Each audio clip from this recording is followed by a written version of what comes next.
What's going on, guys? My name is Aaron and welcome back to my channel where we talk and think all things crypto and marketing. Today we're going to go over my wallet and the gains that I've made since yesterday. They're very small, but I'm still very excited on it. We're going to talk about VeChain and all things VeChain and VET and VThor tokens and all that kind of stuff. Why I'm interested in investing in it and currently am, and maybe why I should buy some more with the profits that I took from yesterday from Mana. And so let's just get right into it. I'm going to show you my my wallet here, and it's currently sitting at 3680 from yesterday, which was like 35, which I'm happy about.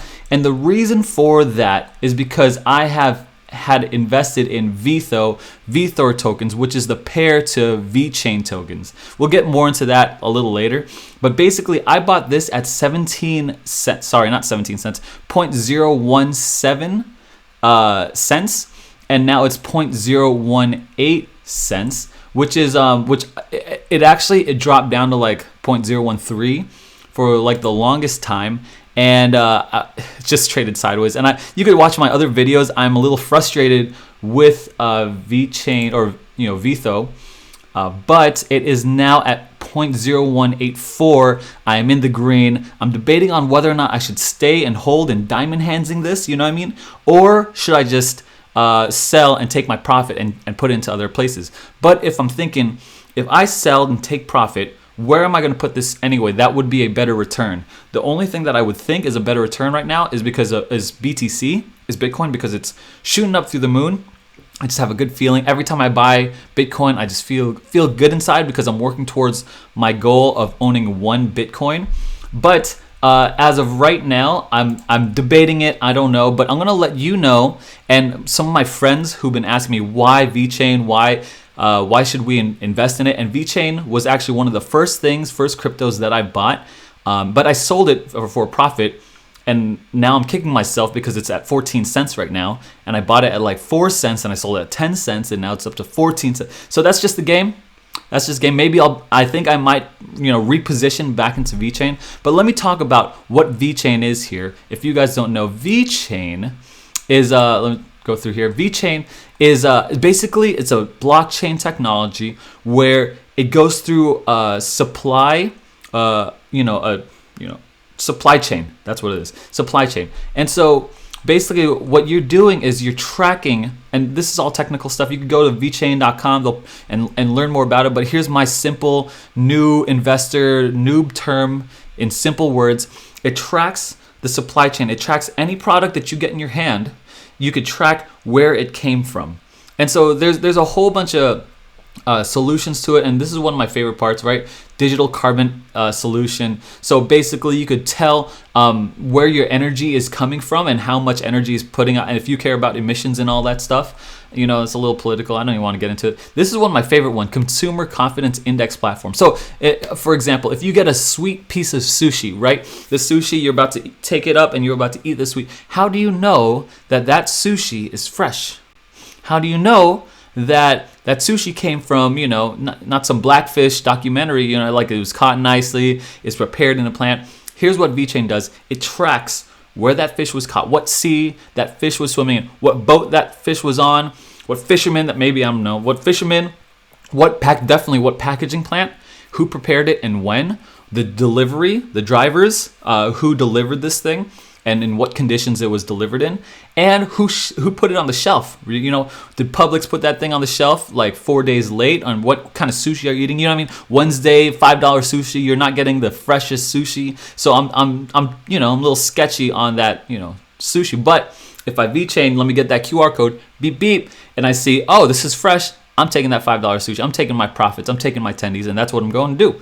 And so there's some other things like this automotive passport solution. Basically, from what I understand is that you're tracking. Okay, it's like a Carfax. Like, all the way down to the supply chain, though, all the way down to the manufacturer. This one's interesting too. Retail solution for high value retail products. Think jewelry. You don't want to buy no blood diamond. You don't want none of that. I don't want to be involved in that. Also, just the other day, I bought like some free trade cocoa beans, some free trade coffee. I want to make sure if I'm spending that extra 50 cents on free trade that no one's dying picking my cocoa beans. You know what I'm saying? Like I want to make sure that this is secure and up to date. This is interesting. Digital content distribution. Basically what that means is royalty. Is like if you're not plagiarizing or making sure something's not plagiarized, which is incredible because like ebooks or just books in general or what people are saying, like people are plagiarizing all the time, and now you could make sure without a doubt that hey, that essay that you wrote or that the kid is turning that essay on you, it's not plagiarized. I'm sure there's other ways too, but you know what I'm saying, it deals with that plagiarizing and all that stuff. There's some other like smart contracts and stuff like that for deeds and agriculture, again for some like fruit.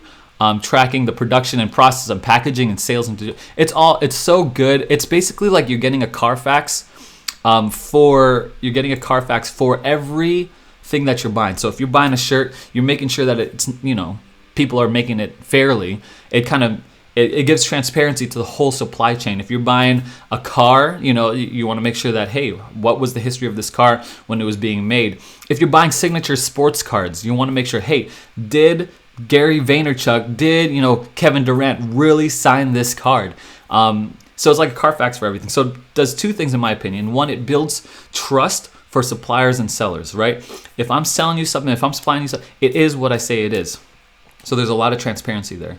And two, it prevents fraud for the buyers and the consumers. It makes sure it's like, hey, what I'm buying, what I'm giving you my hard-earned money for, this is what I'm getting. And so, it's kind of putting Chinatown out of business. See is that a real Coach bag? Let me get that VeChain though. Beep beep. Or is that a real raw? Dude, one time I went to the Philippines. I went to this supermarket or this like a big flea market, and they were selling me Rolexes, and they were like $30 a Rolex. I'm like, boy, and I was young, dude. I was stupid and dumb. I was like maybe 18. I'm like, yeah, I'm gonna buy 6 Rolexes, rolling around in Rolex. I bought like 6 of them at like 30, 35 bucks a piece. I went to my work. It was a telemarketing center, so not exactly the best type of people around me. Bro, someone stole my Rolex. They wouldn't have stolen my Rolex if I had a VeChain code on there, and I would have still had my Rolex to this Polex. You know what I'm saying though? So that's the benefits, not to get your Rolex stolen. So let's talk about the VeChain coin and how the coins work. So there are basically 2 types of coins on the VeChain blockchain.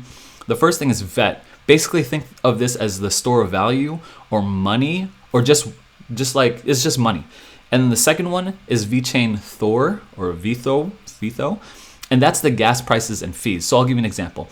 If I want to send money to the Philippines, I would be sending the VET coin. Okay, I would be sending money, but I would have to pay Western Union to make that transaction happen.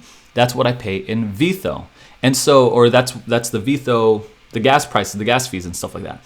So if I'm buying a car from you, I'm buying it in VET coin. All right, that's the store value. But then VeTho is the gas fees and the transaction. It's what powers transactions. Again, you might have to do some research. I'm probably bad at like describing this, but that's my understanding of how to describe it. Okay. So and the reason why for the 2 is so it stabilizes the coin prices, less volatility, which is good if you're a supplier. You don't want all this volatility. If you're using the VeChain network for like for your supply chain, you want to make sure that it's not going crazy. There's not so volatile. So it's a steady incline growth. And I think that's what we're seeing in the charts. We're not seeing a lot of crazy volatility, at least not in my opinion.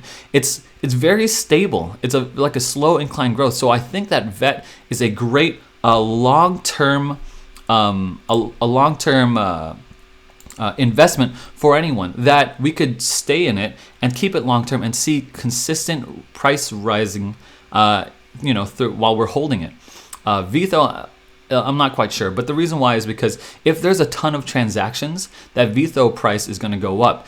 And if there's a ton of use cases in VeChain, then that VET coin is going to go up. But they're not necessarily. I mean, they're linked, obviously, but just because there's a lot of transactions doesn't mean it'll drive the price of VET all the way crazy. It's just going to drive the VeTho token up and down. Anyway, do some more research on that. But I want to take you guys here to the partnerships of VeChain. because I think this is very important. The partnerships of VeChain is like, who's using VeChain here? Who is using? Here's the complete list of partnerships. I'll link this article in the description below. But who is using? Who's on it already? And so you see all the partnerships here. China Unicorn, I'm not sure who that is. The only one, honestly, the only two that I know are BMW Group and Renault. And so these, and I know Germans, you know what I mean? Germans are a little, you know, they're stable. They're not crazy. And so all these other guys, don't really know. Oh, Walmart of China, okay. We got Walmart of China here using, you know, Walmart wants they have a whole bunch of products and product lines and a bunch of people that they deal with. So there's a lot of big names into this. But one thing that recently happened was Salesforce. Where's that Salesforce one? I don't know. Salesforce. Yeah, right here. Salesforce. They recently paired up with Salesforce, and they're just testing and stuff like that. No doubt Salesforce is going to get into it because they're all about CRM and tracking. Tracking a customer's journey, and so why not track the product's journey as well? So I'm really excited with Salesforce, and that's why I think VeChain is growing more rapidly in the last few days. And this was what's interesting to me. This is my marketing history or my marketing background coming into play. Google search trends. If I type in VeChain, and I try to search VeChain in the United States, I don't know what's happening in Alaska, but Alaskans are searching. So if you don't know how to use Google search trends, out of 100 is a max. It's all relative scores. So like North Dakota is the second most, searching the second most after Alaska on this thing. So what happens is this is the United States. We're gonna go worldwide, baby. And then you could see that March 14th through the 20th, VeChain was searched the most. Okay, out of all the times that VeChain is searched, this time period, March 14th through 20, is the time that is most searched.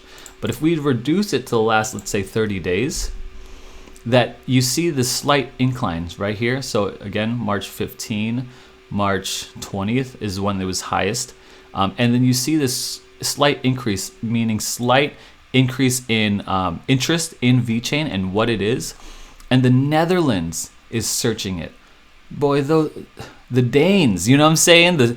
These guys are searching this stuff, and the Dutch and the Netherlands are searching. And so the related inquiries, VeChain price today, CoinGecko, you know what I mean? VeChain, CoinGecko. So this is very exciting. There's a lot of action happening with VeChain. If we compare that to, let's say, let's pick another token like Harmony 1. Very low, right? Very low. Let's pick another one. What's another one? Let's do Cardano. Ooh, Cardano's more. Maybe Cardano's something. So here we are, guys. I'm debating on whether or not I should buy VeChain, and the reason why I'm debating is because you never want to buy at the high. That was my mistake with VeTho. I bought at the height. Right. It's at an all-time high.